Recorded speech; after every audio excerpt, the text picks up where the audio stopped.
School যাওয়ার সময় guys আমরা শহরে এসেছি, প্রবাসে এসেছি কামানোর জন্য। তো দূর থেকে দেখে তোমরা একদম বিচার করো না। সবাই কাজে যাচ্ছে, এই চিন্তা নিয়ে মাথায় কাজে যাচ্ছে যে আজকে লোনের টাকা ভরতে হবে, আজকে ফ্যামিলির চিন্তা, ওষুধ। Hey guys, welcome to my new blog. তো গাইস আজকে হচ্ছে শুক্রবার।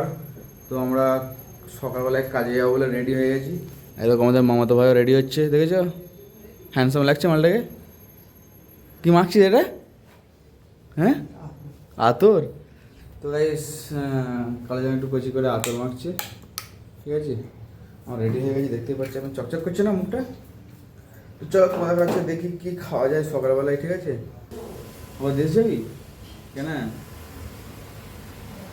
কালো যেমন হচ্ছে মাল ফাল পড়ে দিয়েছে, বুঝতে পারবে? খালি দেশ যাবো করছে। মুখে হাসিটা দেখা যাবে একবার, ফিগলি হাসি দিচ্ছে। কালো যেমন হামেশা লেট করিয়ে দেয় গাইজ, বুঝতে পারলে তো? আয় রে, 8:20 হয়ে গেছে জানো। এই তো আমাদের মুকেশ ভাই। मुकेश भाई हाई करो। कैसे हो? बस बढ़िया। चलो भाई काम पे आते हैं। हाँ ठीक है ठीक है। কালাজাম গাইস বলছিল যে বেশ দেশে ছিলাম, মোটা ছিলাম, এখানে এসে আমার প্যান খুলে যাচ্ছে খালি, মানে খাওয়া দাওয়া ঠিক জমিয়ে হচ্ছে না, বুঝতে পারলে তো? তাই তো? হ্যাঁ হ্যাঁ তো গাইস এটা হচ্ছে আমাদের লেডিস মার্কেট, মানে ছোট ঘরের নাম বলবি না। ঘরের নাম বলবো না। তো গাইস আমি আর আমার মামাতো ভাই একসাথে আমরা হেসে খেলে কাজে যাচ্ছি। আর এখানে দেখতেই পাচ্ছ সবাই কাজে যাচ্ছে, এই চিন্তা নিয়ে মাথায় কাজে যাচ্ছে যে আজকে লোনের টাকা ভরতে হবে, আজকে ফ্যামিলির চিন্তা, ওষুধের খরচা, মা বাবার চিন্তা, ছেলে মেয়ের চিন্তা, ফ্যামিলির চিন্তা, বইয়ের চিন্তা, সবাইকার চিন্তা নিয়ে গাইস কাজে যাচ্ছে।